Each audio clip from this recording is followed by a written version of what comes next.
Hello students, मैं हूं सुनीता सिन्हा और आप सब देख रहे हैं मेरे YouTube channel Sunita Sinha Hindi classes पर। स्टूडेंट्स, अगर मेरे चैनल में पहली बार आए हैं या मेरा वीडियो पहली बार देख रहे हैं तो चैनल को सब्सक्राइब कर लीजिए, साथ में बेल आइकन भी दबा दीजिए ताकि मेरा वीडियो अपलोड होते इसका नोटिफिकेशन आपको तुरंत मिल जाए।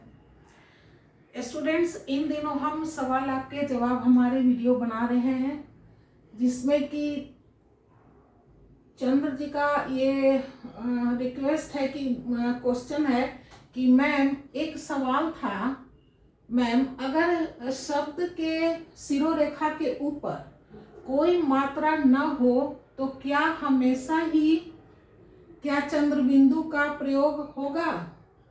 आपने लिखा है चांद चंदा, ऐसा क्यों?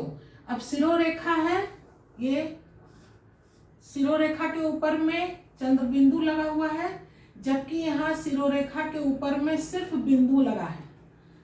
तो वही ये सवाल कर रहे हैं कि ऐसा क्यों, यहाँ चंद्र बिंदु और यहाँ सिर्फ बिंदु क्यों लगा है।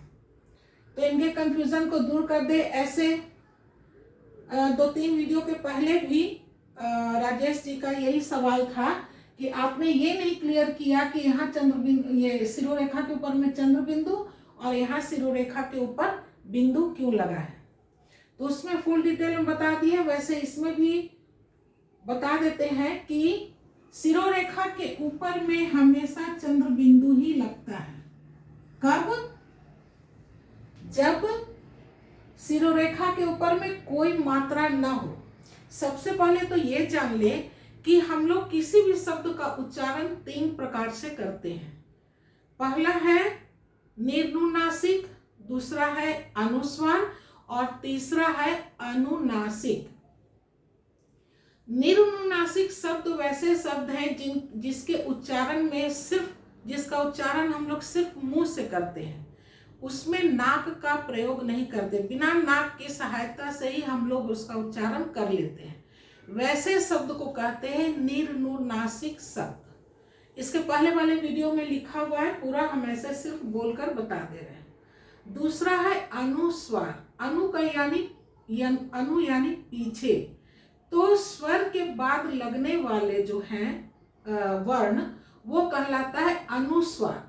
अनुस्वार को हम लोग नासिक भी कहते हैं, नासिक के वर्ण। नासिक का अर्थ क्या होता है? नाक से उत्पन्न, अर्थात वैसा शब्द जिसका उच्चारण हम नाक से शुरू करते हैं लेकिन उसकी ध्वनि, उसकी आवाज, साउंड हम मुंह से ही निकालते, मुंह के द्वारा। नाक से शुरू होगा लेकिन ध्वनि मुंह से ही निकलेगा। निर्नुनासिक शब्द में निर यानी बिना, नासिक यानी संस्कृत शब्द है, नासिक यानी नाक। निर्नुनासिक, निर्नुनासिक,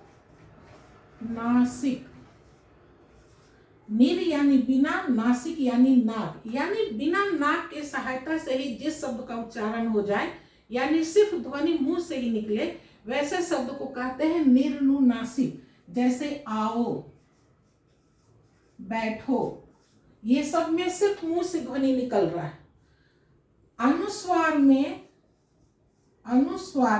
अनु का मतलब पीछे और स्वर यानी स्वर वर्ण, यानी ऐसे शब्द का जिसका कि उच्चारण करने में उत्पत्ति उसकी नाक से हो रही है लेकिन ध्वनि मुंह के ही थ्रू निकल रहा है, मुंह के द्वारा ही ध्वनि निकाल रहे हैं, वैसे शब्द को कहते हैं अनुस्वार। ये हमेशा इसका चिन्ह है, ये तो चूंकि किसी की सहायता से नहीं लेते हैं, सिर्फ मुंह से इसकी ध्वनि निकलती है तो इसका कोई चिन्ह नहीं है।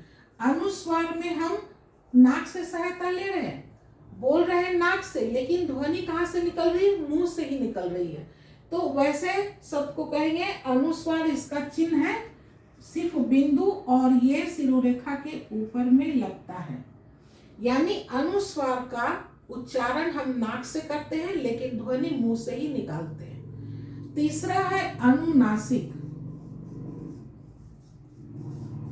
अनुनासिक, अनु का अर्थ हो गया पीछे, नासिक का अर्थ हो गया नाक, यानी वैसा शब्द जिसका उच्चारण करने में मुंह से तो ध्वनि निकल रही है, साथ साथ उसके पीछे नाक से भी ध्वनि निकल रहा है। मुंह के साथ साथ उसके पीछे पीछे नाक से भी ध्वनि निकल रहा है, जैसे माँ। अब माँ में चंद्र बिंदु लगा हुआ है ना।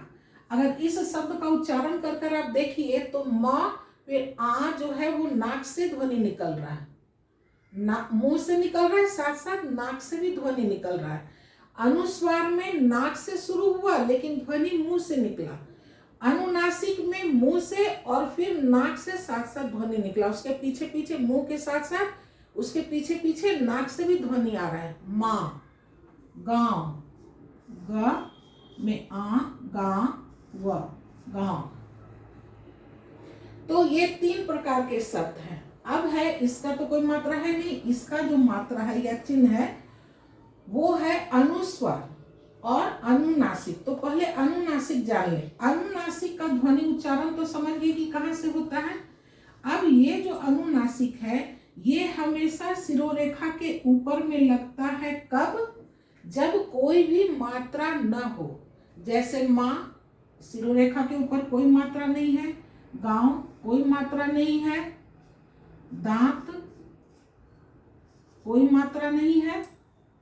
तो शिरोरेखा के जब ऊपर कोई भी मात्रा नहीं हो और उसका उच्चारण मुंह के साथ साथ नाक से हो रहा है, तब हम वहां चंद्र बिंदु का प्रयोग करेंगे। लेकिन जब मात्रा लगा होगा, जैसे नहीं, नहीं, लेकिन ही के साथ साथ हम नाक से भी ध्वनि निकाल रहे हैं, नहीं, तो यहाँ भी चंद्र बिंदु लगना चाहिए क्योंकि मुंह के साथ साथ नाक से भी ध्वनि निकल रहा है। नहीं, मैं यहाँ पर मैं में भी क्या करें, माँ के साथ साथ मुंह से ध्वनि निकल रहा है, साथ साथ नाक से भी ध्वनि निकल रहा है, मैं, तो यहाँ भी चंद्र बिंदु लगना चाहिए। ठीक है। लेकिन बताया नियम ऐसा है कि जब शिरोरेखा के ऊपर कोई भी मात्रा हो, किसी भी प्रकार की मात्रा हो, ए, ऐ, ओ, औ, हर्षई, दीर्घई, कोई भी मात्रा हो, तो मात्रा लगा रहने की वजह से यहाँ पे पर्याप्त जगह नहीं है कि वहां पे चंद्र बिंदु लगाए। इसलिए क्या किया गया कि इसका जो चंद्र के आकार का, चंद्र की तरह जो ये रेखा खींचा हुआ है चंद्रमा के समान, उसको हटा देते हैं और सिर्फ बिंदु यहाँ लगा देते हैं। लेकिन उच्चारण नाक से ही होगा, मुंह के साथ साथ नाक से, नहीं, मैं। तो इसीलिए यहाँ शिरोरेखा के ऊपर में जब पूरा जगह इतना नहीं होता है, उसकी वजह से क्या करते हैं कि चंद्र बिंदु जो है अनुनासिक का चिन्ह, उसका ये जो आकार है चंद्रमा के समान जो आकार है उसको हटा देते हैं और तब वहां हम बिंदु का प्रयोग करते हैं। लेकिन उच्चारण वही होगा क्योंकि अनुनासिक के बदला में हम इसको यहाँ बिंदु कर रहे हैं, इसका छोटा रूप बनाकर लगा रहे हैं। तो अनुनासिक में नाक, उसके साथ मुंह और साथ साथ नाक से भी ध्वनि निकल रहा है। हम शब्द का उच्चारण कर कर देखेंगे कि अगर नाक के साथ साथ मुंह के साथ साथ नाक से भी ध्वनि निकल रहा है, इसका मतलब है कि इसमें चंद्र बिंदु लगेगा, अनुनासिक लगेगा, जिसका कि चिन्ह है चंद्र बिंदु। लेकिन चंद्र बिंदु लगाने के भी नियम है। अगर शिरोरेखा के ऊपर में कोई भी मात्रा नहीं होगा तो चंद्र बिंदु लगाएंगे, और अगर मात्रा होगा तब वहां क्या करेंगे, इस चंद्रमा के आकार का जो ये रेखा है खींचा हुआ, उसको हटा देंगे और सिर्फ बिंदु लगा देंगे। अनुस्वार में जैसे वहां चांद भी है। अब चांद में उच्चारण कर कर हम देख रहे हैं कि मुंह के साथ साथ नाक से भी ध्वनि निकल रहा है, दोनों से ध्वनि आ रहा है, चांद। तो अब यहाँ देख रहे हैं कि शिरोरेखा के ऊपर में कोई मात्रा नहीं है तो ये लगा देंगे। अगर मात्रा कोई भी लगा होता, वैसा शब्द होता जिसमें कि मात्रा लगा हो और नाक, मुंह और नाक से भी ध्वनि निकल रहा है, तब वहां हम इसका छोटा रूप बिंदु को लगा देंगे। अब आते हैं अनुस्वार। अनुस्वार का जो है ये चिन्ह है सिर्फ बिंदु। अनुस्वार जो है ये वर्ण पढ़े होंगे। वर्ण दो प्रकार के होते हैं, स्वर वर्ण और व्यंजन वर्ण। तो व्यंजन वर्ण को भी 3 वर्गों में बांट दिया गया है, स्पर्श व्यंजन, अंतस्थ व्यंजन और ऊष्म व्यंजन। तो स्पर्श व्यंजन में 25 वर्ण है, इनको 5 वर्गों में बांट दिया गया है, क वर्ग, च वर्ग, ट वर्ग, त वर्ग और प वर्ग। इन 5 वर्गों का जो 5वां अक्षर है, जैसे एक क वर्ग का हम शुरू का बता दे रहे हैं, क वर्ग, इसमें 5 वर्ण आएंगे, क, ख, ग, घ, अंग। इसी तरह से 5 वर्ग है, क वर्ग, च वर्ग, ट वर्ग, त वर्ग और प वर्ग। इसके बाद है च वर्ग, ट वर्ग, त वर्ग और प वर्ग। ये 5 वर्ग है और पांचों का 5वां क्या है, च छ ज झ, इया, ट ठ ड ढ, ट वर्गी न, त थ द ध, न, प फ ब भ, म। ये 5वां वर्ण है। ये 5वां वर्ण जो हो गया, पंचम वर्ण कहें या 5वां वर्ण, संस्कृत में पंचम और हिंदी में 5वां वर्ण। ये 5 वर्ण जब अपने ही वर्ग के चारों वर्ण के पहले आ जाता है, यानी कि अंग क, अंग ख, अंग ग और अंग घ, अंगा अगर अपने ही वर्ग के चारों वर्ण से पहले आ जाता है, तो ये जो पंचम वर्ण है, 5वां वर्ण, ये क्या में बदल जाता है, अनुस्वार में बदल जाता है। उसी तरह से इन चारों का भी। अब अंतस्थ व्यंजन में कहिएगा कि अंतस्थ व्यंजन में तो 4 ही वर्ण है, सॉरी, अंतस्थ, य, र, ल, व। ये जो अंतस्थ वर्ण है, इसका पंचम वर्ण यही अनुस्वार माना गया है। उसी तरह से ऊष्म व्यंजन का तालव्य, मूर्धन्य, दंश और ह, इसमें भी 4 वर्ण है, तो 5वां वर्ण क्या होगा, 5वां वर्ण अनुस्वार ही मान लिया गया है। तो इसीलिए यहाँ जो चंदा में सिरों रेखा के ऊपर में कोई मात्रा नहीं है, फिर इसमें यहाँ अनुस्वार क्यों लगा? अनुस्वार इसीलिए लगा कि ये जो पंचमाक्षर है अपने ही वर्ग के पहले आया है, इसलिए ये पंचमाक्षर जो है ये अनुस्वार में बदल जाता है। अब जैसे एग्जाम्पल देकर समझा देते हैं। अब जैसे मान लीजिए आपको दंत, अच्छा पहले चंदा ही बता देते हैं। चंदा, अब देखिए ये कैसे अनुस्वार इसमें लगा। इसका पंचमाक्षर क्या है, त थ द ध न, इसका पंचमाक्षर है न, तो ये ऐसे लिखा हुआ चंदा। तो चूंकि न अपने ही वर्ग के पहले वाले में आया हुआ है, त थ द तीसरा वर्ण है इसका, इस वर्ग का ये तीसरा वर्ण है, तो पंचमाक्षर अपने ही वर्ग के पहले आ गया है, इसलिए ये पंचमाक्षर अनुस्वार में बदल गया और तब लिखा गया ये चंदा। इसलिए सिरों रेखा के ऊपर में कोई मात्रा नहीं होते हुए भी यहाँ अनुस्वार का प्रयोग हुआ है इस नियम के तहत, क्योंकि अनुस्वार जो है ये क्या है, पंचमाक्षर है। तो पंचमाक्षर नहीं लिख करके, ये पंचमाक्षर है ना, इसको नहीं लिख करके इसको अनुस्वार में बदल दिए। तो आप चाहे ऐसे लिखिए चंदा या फिर ऐसे लिखिए, दोनों ही सही है। उसी तरह से मान लीजिए दंत, अभी बोल रहे थे दंत, दंत में भी क्या है, अनुस्वार लगा हुआ है, यानी कि यहाँ जो पंचमाक्षर है ये अपने ही वर्ग के पहले आया है, तो त थ द इसमें भी ना होगा, त थ द ध न, पंचमाक्षर क्या है इसका, न, और ये त, तब ये पंचमाक्षर जो है अनुस्वार में परिवर्तित हो गया है।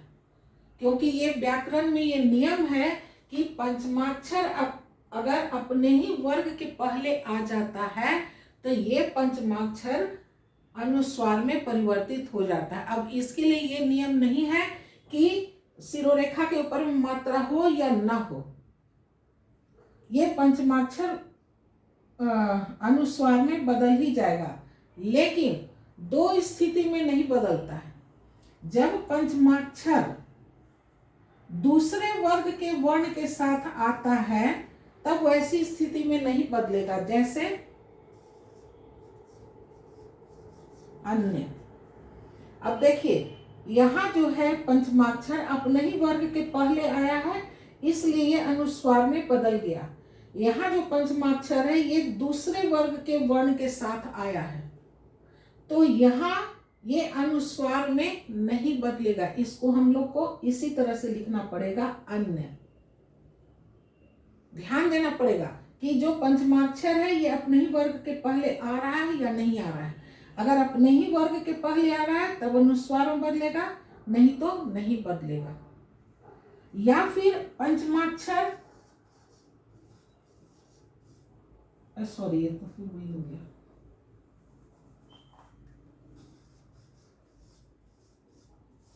अन्य, अन्य जो लिखते हैं, अब इसमें पंचमाक्षर है और फिर ये पंचमाक्षर फिर आ गया, तो ऐसी स्थिति में ये पंचमाक्षर अनुस्वार में नहीं बदलेगा। दो स्थिति में नहीं बदलता है, चाहे वो दूसरे वर्ण के साथ है या फिर अपने ही पंचमाक्षर दो बार आ जाए। जैसे मान लीजिए सम्मान। अब सम्मान में क्या है, ये मां पंचमाक्षर है, ये पंचमाक्षर है, लेकिन फिर पंचमाक्षर ही आ गया है, उसके साथ साथ फिर पंचमाक्षर ही आ गया, यानी ये पंचमाक्षर दो बार आ गया, तो ऐसी स्थिति में अनुस्वार में ये परिवर्तित नहीं होगा। या तो अपने समान दो बार आ जाए पंचमाक्षर, या फिर पंचमाक्षर किसी अन्य वर्ण के साथ आ जाए, जैसे जन्म। अब जन्म में यहाँ भी पंचमाक्षर है, यहाँ भी पंचमाक्षर है, दोनों पंचमाक्षर हो गया, जैसे यहाँ हुआ था, दोनों पंचमाक्षर है, यहाँ भी दोनों पंचमाक्षर है, यहाँ भी दो पंचमाक्षर है, तो ऐसी स्थिति में क्या होगा, अनुस्वार में परिवर्तित नहीं होगा। एक ही स्थिति में परिवर्तित होगा जब वो अपने ही वर्ग के पहले आए, इसलिए चंदा में अनुस्वार लगा है और यहाँ चांद में अनुनासिक लगा है। दोनों का आप उच्चारण करके देखिए, इसमें मुंह के साथ साथ नाक से भी ध्वनि निकलता है, चांद, और इसमें नाक से शुरू हो रहा है लेकिन ध्वनि मुंह से ही निकल रहा है। चंदा, चंद नाक से बोल रहे हैं लेकिन मुंह से ध्वनि निकल रहा है। चंदा, गंदा, अंदर, बंदर, सुंदर, ये सब जो है, अंगूर, ये सब क्या हो रहा है, नाक से शुरू हो रहा है। उत्पत्ति, ध्वनि की उत्पत्ति नाक से हो रही है लेकिन ध्वनि मुंह से ही निकल रहा है, मुंह के थ्रू आ रहा है बाहर। लेकिन अनुनासिक में क्या होगा, मुंह के साथ साथ उसके पीछे नाक से भी ध्वनि निकलेगा, दोनों से ध्वनि निकलेगा, मुंह से भी और नाक से भी, दोनों से ध्वनि निकलेगा। तो यही अंतर है कि शिरोरेखा के ऊपर में एक में यहाँ अनुनासिक लगा है, क्यों लगा है समझा दिए हैं, और यहाँ पे अनुस्वार लगा है, क्यों लगा है ये समझा दिए। यहाँ भी अनुस्वार लगा है, बिंदु का ही प्रयोग कर रहे हैं, लेकिन इसमें मुंह और साथ साथ नाक से भी ध्वनि निकल रहा है, इसलिए यहाँ लगना चाहिए था अनुनासिक, यानी कि चंद्र बिंदु। लेकिन चूंकि शिरोरेखा के ऊपर मात्रा लगा हुआ है और मात्रा लगा रहने के कारण उतना पर्याप्त जगह नहीं है, स्थान नहीं है, इसलिए इसका चंद्र बिंदु का ये जो गोल वाला चंद्रमा के समान जो आकार है इसको हटा देते हैं, और चंद्र बिंदु है इसका आकार हटा देते हैं, और तब वहां हम सिर्फ बिंदु का प्रयोग करते हैं। तो हम समझते हैं कि इनका भी, चंद्र जी का भी कंफ्यूजन दूर हो गया होगा, समझ में आ गया होगा। इसके साथ साथ जो भी इस वीडियो को देख रहे होंगे वो भी समझ रहे होंगे। अगर आप लोग को मेरा वीडियो पसंद आता हो, मेरा समझाया हुआ समझ में आता हो, या इससे थोड़ी भी जानकारी अगर आपको मिली हुई हो, तो प्लीज़ वीडियो को लाइक कीजिए, शेयर कीजिए और अभी तक मेरे चैनल को सब्सक्राइब नहीं किए हैं तो चैनल सब्सक्राइब कर लीजिए। मेरा वीडियो देखने के लिए आप सभी का बहुत बहुत धन्यवाद। नेक्स्ट टॉपिक लेकर नए वीडियो मिलते हैं, तब तक के लिए bye bye and take care.